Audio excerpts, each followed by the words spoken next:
Hello fellow tankers, this is Dauntless, and today I'm going to be playing in my Tier 6 Chinese light tank, the 5916.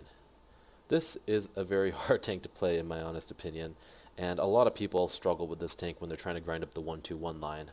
It's a fast little light tank that gets awesome mobility, but its gun is just extremely lackluster. It gets only 85 millimeters of pen, and even when you jump to gold rounds, it only goes up to 102. That means that you're going to be struggling to be penning heavy tanks in your own tier, which is something you don't even see. This tank's gun has less penetration than most tier 5 tanks. That's really sad considering matches like this where you're going to be seeing an SDI or VK4052B. You can't even pen them from behind, making it impossible for you to win certain situations when you're the last man standing. The reason I wanted to showcase this game, even though you can tell by XVM that we are at a huge advantage, sometimes you'll get into a game like this and you'll be like, screw it, I'm a tier 6, I'm not going to be able to do anything, so I'm just going to YOLO and kill myself, maybe hope to get a little bit of spotting damage. But, you know, in this situation it's very, very hard for a tier 6 light tank, let alone this tank, to have a good impact on the game. But if you play it right, you still can have some sort of, at least some good results, especially when you're trying to get your third mark of excellence. You get put into a game like this when you're at 94% and you're like, screw it, I give up. So this is a game that right when I jumped into it, I knew immediately that we were going to win, or a very good chance of winning, but I'm still thinking, how can I get the most out of this game? And that's why I'm choosing to show it to you guys right here. The 5916, other than its gun, is a great scout. It has great mobility. It has a 60 kilometer per hour speed limit, great power to weight ratio. Its armor is non-existent, but you should never rely on your armor when you're in a light tank anyway. And it's got great view range for a tier 6 light. I believe it's 380 meters. Anyway, we'll get into some pre-game analysis. Like I said earlier, using XVM, the real only threat, if you can even call it that, is this Leopard PTA. Now, if our team had a bunch of red players as well, I would be extremely worried about this player because I'm in a tier 6 light tank. But I can actually pen this thing, which is nice. Our team, on the other hand, very strong players. The two, what I call them wafflets, but these two WTs are going to be camping here, no doubt, because there's really no other place for them to go on this map. Our VK will most likely defend the south, and that being an extremely overpowered tank, will be able to hold them off no problem. Leaving the rest of our team, a lot of medium tanks will probably push this direction, and a lot of their team, the heavy tanks anyway, will push south and be blocked by our VK. Anything that's lit in the middle will be killed by our wafflets, and everything else will most likely be pushing north. So, the south is going to be secure, the middle is going to be relatively secure, and the north is going to be where the main action is going to happen. Or that's so I think anyway. But I know that in order for me to be able to help my team, I need to try to get vision into this area and this area if I'm going to have any kind of assist damage at all. Anyway, looking at artillery, we both have one artillery on each side. They're not going to really have a good chance of hitting me on this map, and they're going to be so focused down here that for this game I really wouldn't worry about it. So anyway, we'll get started.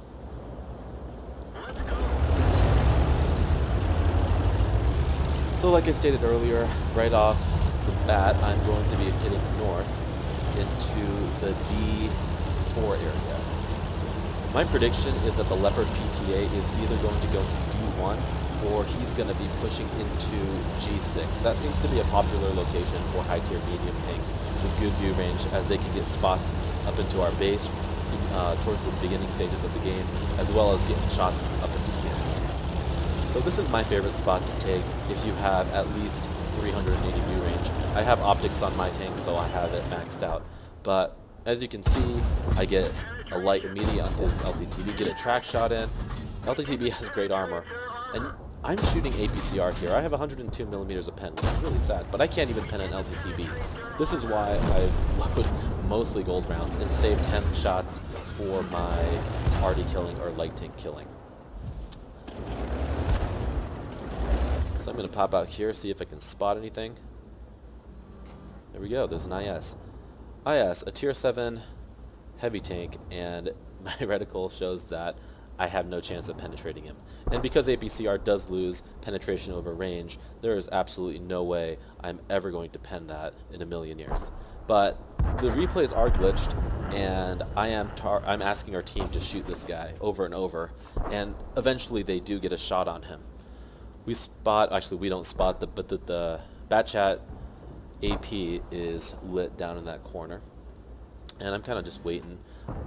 Patience is really important, especially when you're in a tank that only has 590 hit points and a very, very frail ammo rack. This tank, if you get hit anywhere, you'll get ammo racked, and that's really unfortunate.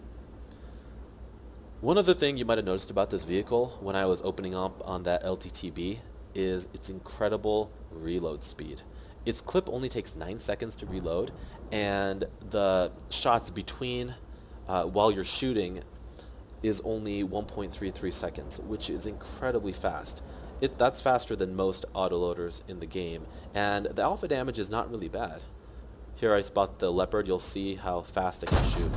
The reload is actually twice as fast as the aim time, making it very inaccurate at sniping if you choose to wait for your reticle to get small.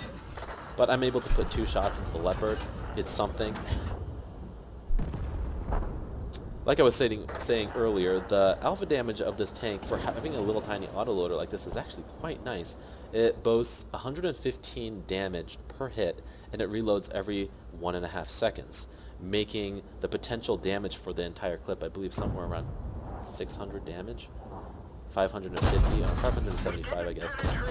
Well, you can see right here, at these mid-ranges, you can actually put in a lot of damage very quickly, as long as you're accurate. It's a little bit RNG based, but I've played this tank so much that I know how far I need to lead my targets. You just kind of put it in front of them and pull the trigger and hope it goes in. So now as the game unfolds, the Leopard is pushing, put a shot into him. I'm pretty sure this shot goes into the Batchat as well. And those are it reloads so fast that within that 1 second as those 2 tier 9s push through, I was able to get 2 shots in. That's pretty awesome.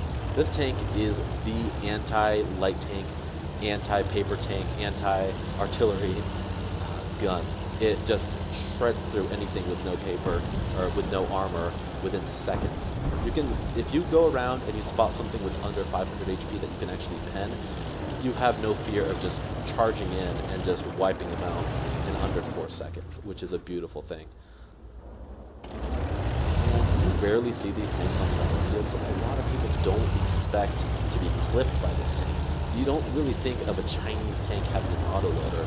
I've been called a hacker before by other light tank players because they'll come and charge me and I'll just destroy them within a few seconds. And then they're like, WTF, what just happened? How come this light tank killed me so freaking fast? And it's because the top gun on this tank is an autoloader, and it's actually really fun to play if you get the hang of it, even in a game like this.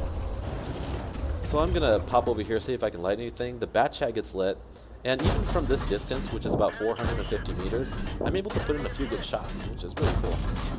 Again, I am shooting APCR, but even with APCR, I only have 102 millimeters of penetration. That's like a tier 4 gun, tier 5 gun. And you can see how horribly long the aim time is for how fast this gun reloads. But the nice thing is, the gun does reload in under 9 seconds if you have a good crew, which is about the equivalent of how long it takes a lot of tanks to shoot, especially like that Leopard. I think the reload on this gun is about 8 seconds. So you can do 600 damage to a Leopard within the time he can do 390 back to you. And that's really cool because you just have more DPM. I believe the raw DPM on this tank is like 2,500. For a tier 6 tank, that is insane. Obviously, the nerfing factor that balances this tank out is the fact that it has extremely poor penetration, forcing you to engage opponents very strategically. Now, I make a huge mistake here. Not really a mistake, I just totally goofed. I knew I could take a shot from this guy, and then that happened.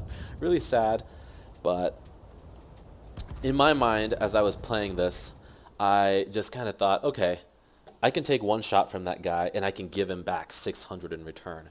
putting my average or my damage per game up to 2,000 and finishing the game strong, just because I knew this leopard wasn't going to last very long, and the best chance that I had at farming more damage was to be extremely aggressive right there.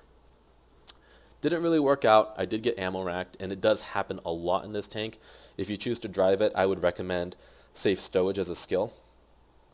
I wouldn't recommend a wet ammo rack. The best things you can run on this tank are optics, binoculars, and I can't remember exactly what. I don't think it can fit vertical stabilizers, but definitely you want to run optics and binoculars to max out that view range if possible. I don't have binoculars on this because my view range is already maxed out, and I think I'm running ventilation and a gun rammer. This tank actually can put on a gun rammer, which is awesome because most light tanks that have autoloaders cannot. So anyway, just to recap, I evaluated that there was going to be nothing I could do in the south, especially with my penetration. It would be suicide to push right into the middle at the beginning, and my only option was to push into that one bush. But I was able to get some nice lights into this IS, and I believe it was a T-44, and I was able to get some spots into here, and choosing my targets wisely and loading a lot of gold, which does get expensive by the way if you choose to play it with gold, I was able to get some decent damage and end a tier 9 game with more damage than a few of our team members. So if you like this tank, you will do very well in it, and it is a lot of fun. So this gameplay was really short, so I'm actually going to play a couple more games to show you what this tank can really do.